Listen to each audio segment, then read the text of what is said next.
Welcome to Leaving Nothing to Chance, your go-to podcast where we bring you insights from some of the most influential voices in small business and personal development.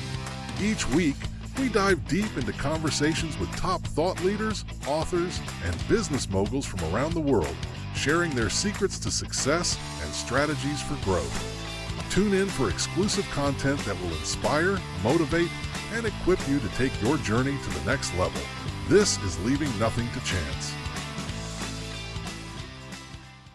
Welcome, everybody, to the show. This is John Solleder with the Leave Nothing to Chance podcast network and also now host of the Top Doctor Magazine podcast. Welcome to all our listeners from both platforms. And today I got a great guest, Mr. Chris Bowe, all the way from southern Idaho, which sounds like a nice place to be in June, I would imagine. Northern Idaho. Oh, Northern Idaho. Yeah. Kind of a little bit of a difference there with the southern people. No, we love them, but it's more beautiful up here in the mountains. Now, how close are you to the Canadian border? So about 45 minutes. 45 minutes. Okay, great. Yeah, it's a pretty area of the country. I've been up there a few times and a very nice place to live. But Chris is a transformation coach. He's a wellness entrepreneur. He's the founder of a company called Resilient Wellness. For 18 years, Chris had an addiction battle that he's going to talk about a little bit today. Even wound up behind bars for a period of time and went from a life of chaos to turning it around. And congratulations for doing that, Chris. It's inspirational, to say the least. Oh, thanks, John. Yeah, thank you. So let's unpack some of that, Chris. So tell us your story. The story, I grew up in this area that I'm in now still. I've stayed a native here, but I grew up in a situation where I wasn't given the best examples. Unfortunately, my dad battled addiction himself. And so it was a way of life pretty much that I just grew to know. Didn't know much different. But as you can guess, as time went on, I followed his footsteps just because that's what seemed normal. And so, yeah, I almost a decade incarceration, 18 plus years of addiction. But finally was able to step out of that with a lot of I figured out how to tap into my subconscious, my mindset, because I saw other people succeeding. I saw other people doing things that I just thought were intriguing and interesting and wondered how they could do that and why I was different. And so I really dove into that. Okay, why am I different? Why did I have these struggles? And that kind of led me on this path of wanting to really help other people understand that anything can be changed.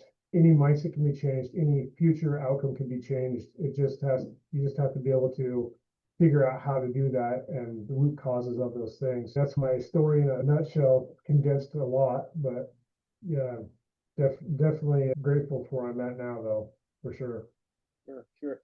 So when was that, let's call it Saul of Tarsus moment, where you had that wake-up call that the track you were on was not the track that you wanted to be on, and you decided to make some of these dramatic changes with your health, with your life? Yeah, I can give you the story, actually. It's a powerful little story of that moment, because it was a moment for me. It wasn't over time. It was actually a moment that happened. So I was just at the tail end of my addiction, living over in Spokane, Washington, and I was with a person that wasn't the best for me. I was just in a situation that wasn't the best for me. And one day I was sitting there thinking about it, and I was like, man, my life sucks. I got to do something about this. Something's got to change. And so I packed up what I had, which wasn't much, into 2 suitcases, and I took off walking from Washington to Idaho and said, I don't know what I'm going to do, but I have to get out of where I'm at. I have to do something different. And I remember about halfway, it was about 5 or 6 miles. I stopped at a gas station, got a beer. I was going to drink my worries away. I took a drink. I started profusely vomiting, which didn't happen very often. And so I threw it, and I made that decision right then and there. I said, you know what? All right, this has to change. I can't do this anymore.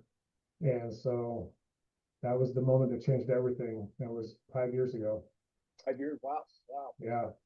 Where did the jail time, what was you don't have to share any particulars if you don't want to, but what was the jail time for how long? No, that's all right. So my first time in was in my early 20s. Actually, my 21st birthday, I got sentenced to 5 years in prison. And then 2009, I went back for a couple of years, but then I had some year-long stints in the county jails. here and there. So collectively, it was about almost 10 years of incarceration. A lot of it when I was younger. Right.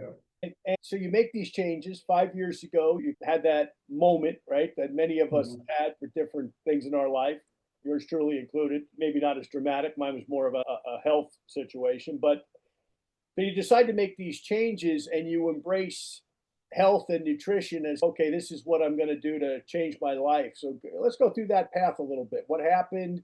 What were the steps that you took? What has the transformation been like? And what are you doing currently? Okay. So to begin that with, I have to be open and honest about my major thing that helped me overcome a lot of stuff, and that was my faith. I don't talk a whole lot about it up front just because I don't want to scare people away that aren't at that point.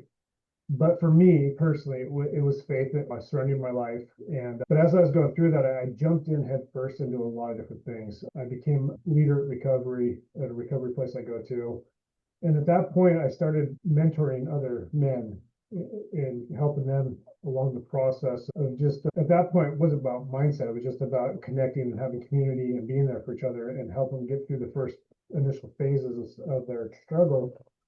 But then it turned into, oh, wait, what got me to where I'm at? And that's where I started really thinking about that is through these programs. And then that's where I dove into the mindset thing. Okay, there has to be patterns. There has to be things that are happening that got me to where I was, but then also allowed me to get out of it because things changed for me. I found my wife at church, wonderful woman. We've been married 4 years now. I started a landscape company that is really successful. Like I started doing a lot of life changes. I'm like, okay, if I can do this, then anybody can do this. And so that's what kind of put me on that course of, I don't know if that answered your question. Sorry, I kind of rambled on there a little bit. And we'll come back. I want to talk to you about both your company and also Team Vitality. But let me ask you a few things about how people can change. Like, what habits should people establish to become successful? So I'm glad you said habits because I think that's the key word right there is habits. So what I've learned is our subconscious is set off of patterns and habits, and that's what determines our outcome of our life and how we're interacting. So, like for instance, when you go back and think about when you put your pants on when you were a kid, at first it was a struggle. It was hard. You didn't know what to do. You didn't know if you want to stand up, sit down, what leg to put in first. But then over time, it just becomes an automatic thing. And if you think about it this morning, you probably didn't think about what leg you put in first in your pants. It's because our subconscious was trained over time. So the whole thing with that is now we can be getting into these new habits of retraining our subconscious into new patterns, new habits, and such as self-talk. That's a huge one. Like your identity, who are you? You're not a victim of your past, but you're a product of your future. And start getting into those mindset shifts of thinking differently and consistently. That's the huge thing is just doing it consistently. And then also celebrating the small wins. Like these little things over time, we're going to start building those habits back up to change that subconscious and get us focused on a better path because we are capable of more. And I think once we can implement those things in our subconscious and start doing those habits, then we can start believing this new outcome that we're telling ourselves for sure. And what would be the number one habit that people need to break? I think that one would have to be the identity, the self-worth. I think a lot of people get stuck in, I know for me, I got stuck in believing that I was a product of my environment or believing that I was dealt that hand or believing that was for other people, not me. And so I think the self-identity was one of the first parts for me to figure that out, like limiting beliefs and just saying, you know what, no, that's not true. That's a lie. I can be somebody different. I can be somebody better. And so and I think once you can get on that self-talk of who you are, then you can do something different and you can start implementing more for sure. Let's come back to faith for a minute because that's been a big part of your journey. Were you a man of faith before, or did it just come to that realization that you could not turn your life around without the Almighty? So that's interesting. So as a kid, I was dropped off at church just as a babysitter, so my parents could go do whatever they're doing. So it was just a place of solace at that point. As I got older, I did dabble here and there with it. I did go completely the opposite direction.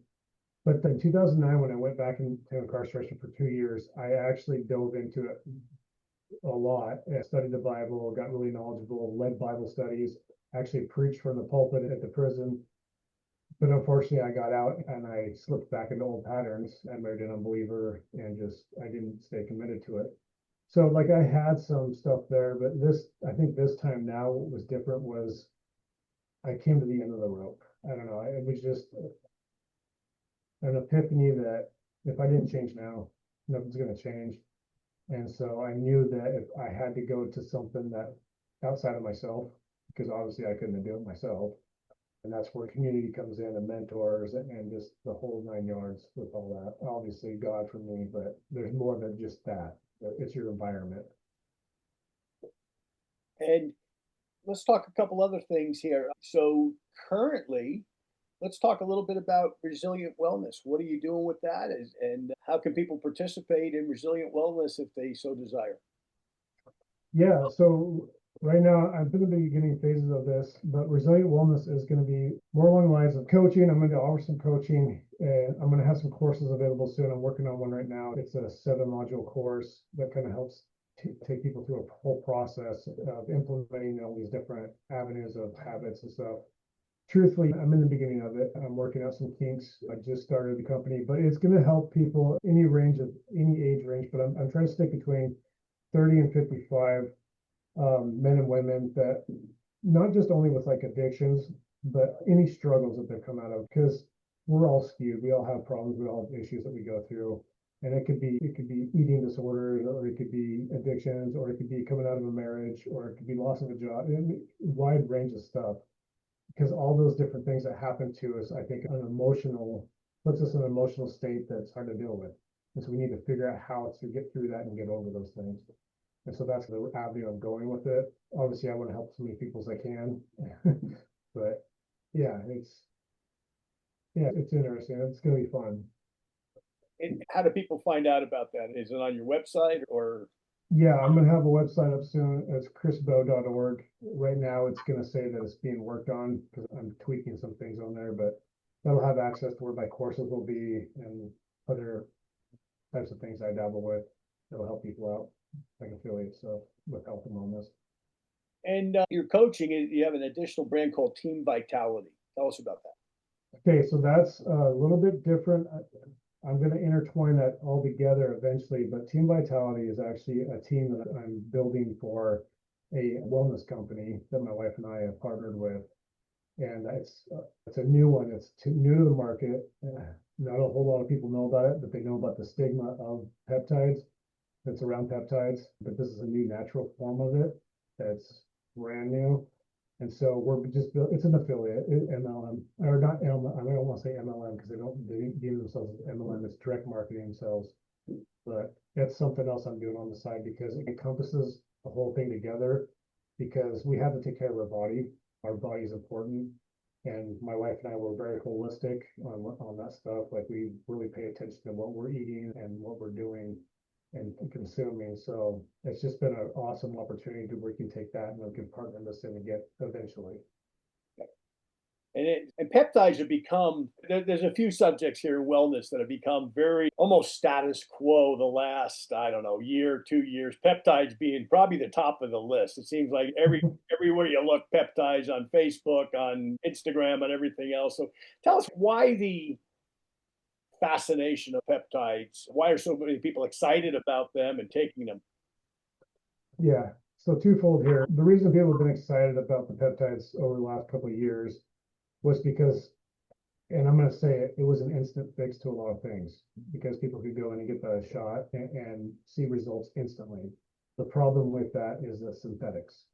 So this company that we're with actually was able to use AI and a team of doctors over the course of the last 8 years to figure out how to draw peptides out of nature and get them through the blood, get them through the intestines to the bloodstream. And they've been able to figure out how to do it. And I like that because I like the natural sense of it. It's so much better for your body. It doesn't destroy anything in your body like a synthetic would. And I know there's like a bunch of stuff going on right now about the GLP-1s and the synthetics and how they're terrible, which they are. And I'm going to say it.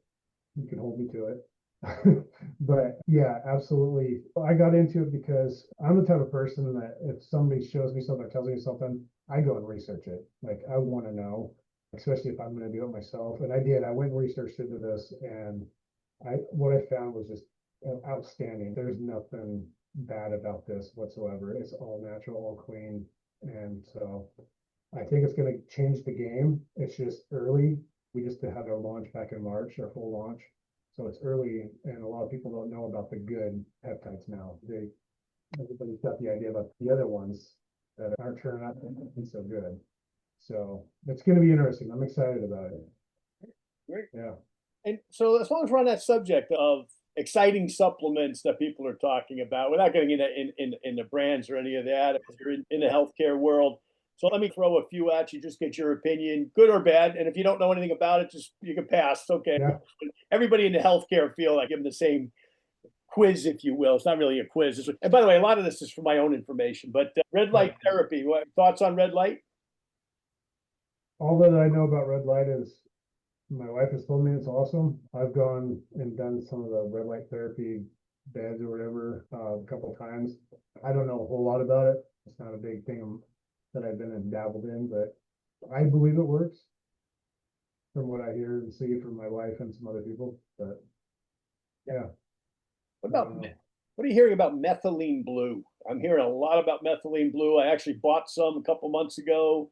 To be honest with you, I've taken it and it's kind of And yet I just had lunch with a friend of mine who's another power lifter, and he said, "Oh, I got this methylene blue that you got to try." And I'm like, "I've been taking this. I haven't felt anything," but he said, "Well, you're taking the wrong brand." And I said, "That's conceivable." But what are you hearing on that? Is that something you're up on, the methylene blue craze? I'm not. Is that pill that I keep seeing on social media that's like red and blue? This is more. This was apparently it was a fabric, had something to do with fabric at one time. Oh, fabric. And at least the one I bought is in a dropper. I think most of them are droppers. I imagine there's probably a pill variation. And I just don't know much about it. I read some great stuff and I hear all these testimonials, and I was hoping to have them myself, and I haven't yet. But that doesn't mean I'm on like a 5 month supply. So maybe maybe you got to take it for the full 5 months. But I just interested in your view on that one. Huh. No, I haven't. I'm actually gonna go research on it when we're done. I'm kind of curious. Yeah. What about cold water therapy? The whole Wim Hof revolution of cold water therapy, and what you're in Idaho, you could probably get in cold water even in June up there, I would think. Oh yeah, yeah. So it's starting to become a big thing where I'm at. We're up here where we're at. My wife has gotten into it big time. Matter of fact, we got one sitting out back on our patio. But yeah, I'm a believer in it. I see tons of people doing it, the benefits from it. I know a guy that has a wellness facility where they offer that, and it's just starting to take off. Personally, I don't like cold water. I tried it with my wife. I put my toe in for about 5 seconds. I said, "No, I'm good. I'm done." I'll go run around outside with my shirt off when it's cold, and maybe that'll be good enough for me. Yeah. But no, I know there's benefits to it, so I should probably get over that. I'll change my mindset on it here soon. Okay. Let's flip from the cold to the hot. What about like there's a craze that's been going on with hot yoga, hot Pilates, various hot things, exercising in 125-degree saunas. As long as you don't have heart conditions, obviously, folks, if you have a heart condition, you have no business being in there. But what's your thoughts on that? Any thoughts on good, bad? Do it, don't do it. That sounds miserable. I was gonna be straight with you. I work outside in the heat in the summertime, and so sweating and when it's really hot, it's probably good for your muscles, I'm sure, but it doesn't sound very fun to me, especially working out and being really hot. So let's come back to some business stuff for a couple of minutes here. You mentioned AI earlier. How much are you using technology for both your vitality business and also building your resilient wellness company? As far as myself with AI, I use it here and there. I'm working on some funnels and stuff where I use help in writing and stuff like that, but not a whole lot. I'll use it on social media once in a while to just kind of reorganize what my thoughts were. But yeah, nothing like on the level that the company I'm with uses it. They're using it in labs. Okay. making stuff and making huge gains with it. But as far as my knowledge with AI, like I know the very basics. I have ChatGPT and like ask it questions once in a while to get a different insight on something, but I'm not getting into those. It's getting pretty crazy. I've been watching it. Like a lot of these videos are out there on social media now. They're complete AI done, and it's insane. But it's a little beyond my expertise at the moment. Yeah. It's not going anywhere. That's for sure. It's to No, grow. So let's talk a little bit. Give me an idea. What's a perfect day for you now? You get up this morning, and what's a perfect day? What would you do in a perfect day in northern Idaho? no, perfect day. You want my perfect day now or my projected perfect day? Right now it's pretty crazy just because my wife and I got the wellness business. I got a landscape business, but I'm trying to shift gears into the coaching and online courses. And so my days are packed. But my ideal day, how I start my day every day is I get up at 4:15 a.m. I take my peptides and I go to the gym. That's my absolute has to happen type thing. And then of course I get my Bible and read my word. My ideal day though would be hang out with the kids before they go off to school, which today's their last day, so it's going to be fun come summertime. But hanging out with them and then I go to work. But what I would like to do is spend half of my day working on with clients, coaching and doing those things and getting my courses built out and put together and out there. And then I'd love to go golfing in the afternoon, spend some time on the course, enjoying some of the good sunshine. And then if it's summertime, take the boys with me. If it's not, then I'll go golf till they get out of school, and then we'll pick them up and go do something. Like family's important to me, and I want more of that. That's what I'm striving for right now. I'm working really hard because I want that time with my family before my boys get too much older because they're 9 and 6, so they're fairly young still, and so I want them to see how important it is to have that family unity and time together. That sounds like a good day. Yeah, yeah, absolutely. Yeah. So let's come back. We've talked about a lot of different things. Now, one of your new ventures is that you're flipping the camera on guys like me that are other podcasters and other speakers, and you've started your own podcast. What's the term for it or the URL for it? And have you launched it yet, or are you in the process of launching it? Yeah, so no, I've launched it. It's Resilient Wellness. Founder Crispo is the title of the podcast, and it's Wellness Matters is my front page. I don't have the URL on hand, but you can find it on Spotify, iTunes, Amazon, and iHeartRadio. If you search Wellness Matters, it comes up. But yeah, it's my chance to get on there and just give what I've learned about mindset and health, and just getting it out there for other people and helping. It's just my giving back. Like I'm not always going to sell everything to everybody because I want people to actually change. So I'm going to give a lot of nuggets in my podcast. So it'd be a good place for people to tune in if they want to know what I'm trying to give. It's amazing. Since we began this one 5 years, it was 5 years. It was during COVID. So it was February. Yeah, it was 5 years, 5+ years. And what's amazing is, according to the Broadcasting Association, I forget the actual group that it is, but there's almost 4 million podcasts now in English. And I think when we started, there were probably less than 2 million. And I think when we get to 2030 and beyond, there'll probably be 10, 15, maybe 20 million. This really is becoming the new media. And I think, and I love your thoughts on this, Chris, because I know what inspired me was I had a book to launch at the time. It morphed into something else over time, a lot of things. But what's amazing is when I look back on this last election, and this isn't a political statement, anybody, so don't get your politics up. Not politics time, not for another 2 years. But Trump did over 100 individual podcasts. Kamala Harris did 4.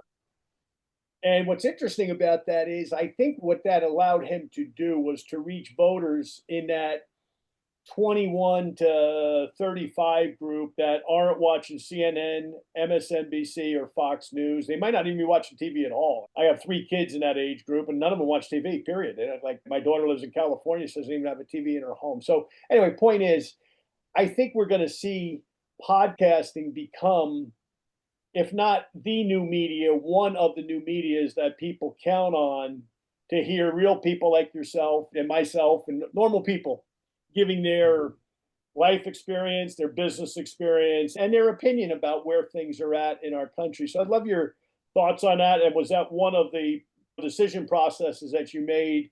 Besides obviously you wanted to get your brand out and everything else, all the obvious in doing so, that you wanted to have a voice in what's happening in our country. Yeah, same with you. It morphed for me as well. I started the podcast at first because I wanted to start growing my team for the wellness stuff. And then as I started doing it, I was like, wait a minute, this is cool. This is a big way of getting my stuff out there. And it was a lot easier than I thought because I went on one platform and I could record it, would push it out to a bunch of other platforms. Oh, this is pretty easy. This is cool. And then it was click for me. Okay, so this is where I can actually get my voice out for more stuff and build my brand, but allow a place for people to get some good information too. Yeah, and I'm excited to see where it's going to go. I really am, because I think it's one of those things where you don't really know much about it when you're not in it, but once you start to get in it, it starts to open up and you start to see a whole lot more to it. And I think that's what it was for me. Was yeah, I didn't really know much about podcasts. Yeah, people were on there and stuff, but then I started doing it. I'm like, okay, it's kind of like when you drive a car. You go buy a car, you never notice that car anywhere, but then we start driving around, you see them all over the place. So it's kind of like that whole idea. So we talked about your podcast a little bit, and you have a book also. Is the book out or coming out? Yeah, it is out. It's out on Amazon right now. It's called Ditches Don't Build Dreams. And it tells a little bit about my story, not a whole lot, but it's more just it's more of a workbook style where it gives you a little bit of information. It has some question and answers. You have a copy of it there? You get the cover?